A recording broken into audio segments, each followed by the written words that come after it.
僕たちが子供じゃなくなるとき、それは大人への転身だなんて誰にも言わせない。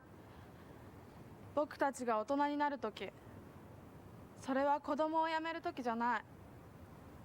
本当の僕たちはどこにいるのか。本当の僕たちはここにいていいのか。本当の僕たちのままでいられる間、あと少しだけ。2004芝コーヒーラギ祭。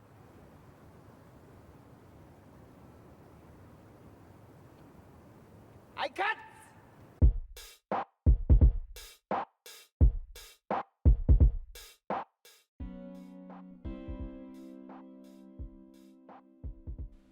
In 2018, I graduated high school. At the time, it was the conclusion of 12 years of education, a large chunk of my life up to that point. It was a momentous occasion, and although I would move on to university afterwards, I felt I'd crossed a major milestone and I would now begin a new phase in my life. Now, almost 5 years removed from that, my high school self, my teenage self, feels foreign, and that final year feels uneventful. I imagine I'm not the only one who feels this way. In fact, I'd hope most people 5 years removed from high school feel that they are a much different person now than they were back then. In high school, I was a lot less confident than I am now. I was a lot less emotionally aware, I was a lot less patient. I was so different that now, it is easy for me to consider a bulk of my teenage years as wasted. If only I were more confident, I could have done all the things I was too scared to try. If only I were more emotionally aware, I would never have made the mistakes that hurt others. If only I were more patient, I would have achieved so much more. If only I were the person I am now, back then. The opening of the 2005 film Linda, Linda, Linda challenges this thought. The monologue is resolute in the importance of the festival that the plot will revolve around.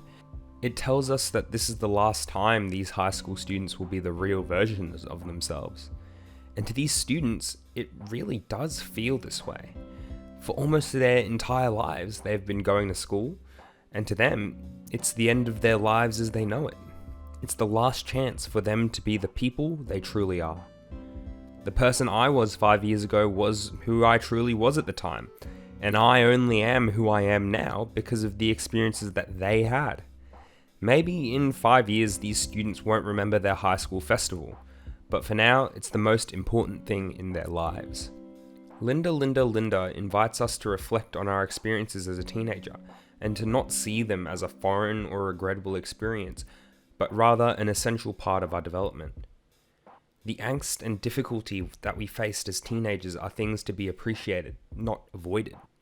The central band of Kei, Kyoko, and Nozomi are faced with constant challenges in their lead up to their final performance of their high school careers. In 5 years, at the same point I am now, these challenges may seem insignificant, but to them, it is the culmination of most of their lives, and they have only one last chance to be the people they truly are.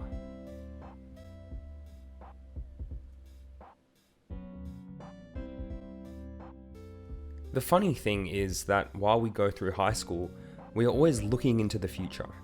We hardly want to be there in the first place, and it's an expectation that we were always thinking about what we will do after we're done. The future is what we are always dreaming about, when we are finally free from school and allowed to do whatever we want. But now, I'm at the future that I was looking forward to, and I still feel that I'm waiting for my future to come. The truth is, we are always looking into the future, trying to prepare ourselves for what's ahead of us. I'm dreaming of what I'll do after I graduate university, and what job I'll get, and after that, where I'll live, whether I find a partner, whether I get married, whether I have children. Life is a continuous march to the next thing, and we all too often fall into the trap of seeing only the big picture. The current moment is only a conduit to the better future, to set ourselves up better for when life gets good. This is again challenged throughout Linda, Linda, Linda. The band goes through issues in replacing their old lead singer with Son, a Korean exchange student who struggles singing in Japanese. They clash with their old lead singer Rinko and are confronted with the loss of a once close friend. They practice through the nights and the days leading up to their big performance as they juggle school with their music. As I said before, in retrospect, it would be easy to dismiss these issues as high school dramas of little to no consequence. In fact, the girls should probably have let their band crumble after the loss of Rinko, and focused on their studies instead. It's not like they'll have much success as a group with a lead singer who will likely return to Korea within a couple of months. But the film doesn't even mention this possibility. To the girls, this is the most important thing in their lives, the future be damned. They don't care about the quote-unquote sensible or responsible decision. They do what they want to do. This idea is not particularly groundbreaking or life-changing, but the film doesn't care about making a big revelation. It wants to have fun, and this fun bleeds out onto the screen. The majority of the 2-hour runtime consists of the band practicing their set and hanging out. Although I still spend time with friends on a regular basis, this invoked memories of me practicing in my string quartet with 3 other friends that I've since lost contact with.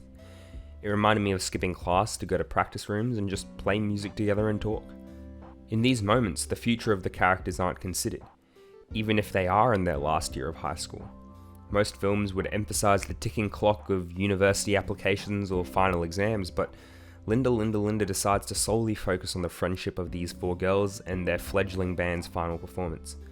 The tension lies in the quality of their set at the school festival, an event that will last only a couple of minutes before it's quickly forgotten by most of the students that hear it. But that doesn't matter. The girls gave their performance, and it was great.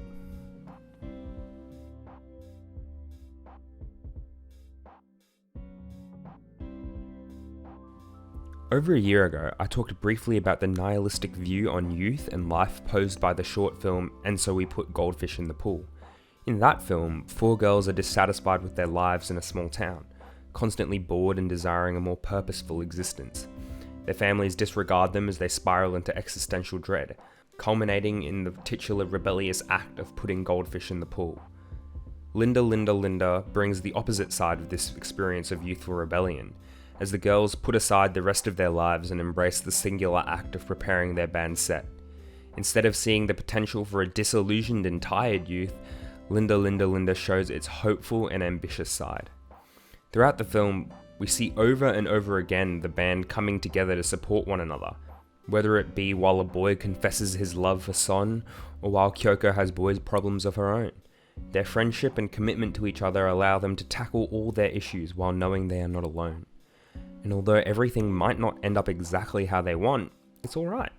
We see the recklessness of those teen years, combined with the unbreakable friendship that is at least somewhat tied to naivete. The girls prepare their final act of rebellion against growing up together, as is stated in the very first scene of the film. It's no accident then that the band chooses to sing covers of the Blue Hearts, an influential 80s Japanese punk rock band, imbued with all the same anti-establishment and rebellious themes of The Clash or the Sex Pistols.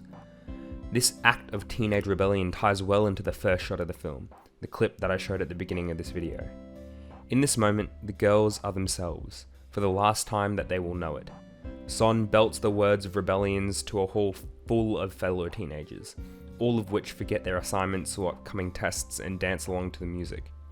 To me, this moment is monumental, but not in the sense that averting an apocalypse or even finding true love would. It is monumental as the culmination of the lives of 4 girls up until that moment.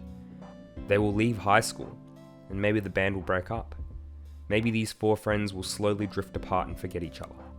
But they will have this memory, a moment of triumph and exaltation that they can carry with them for the rest of their lives. We don't get to see much of what happens after the band's performance.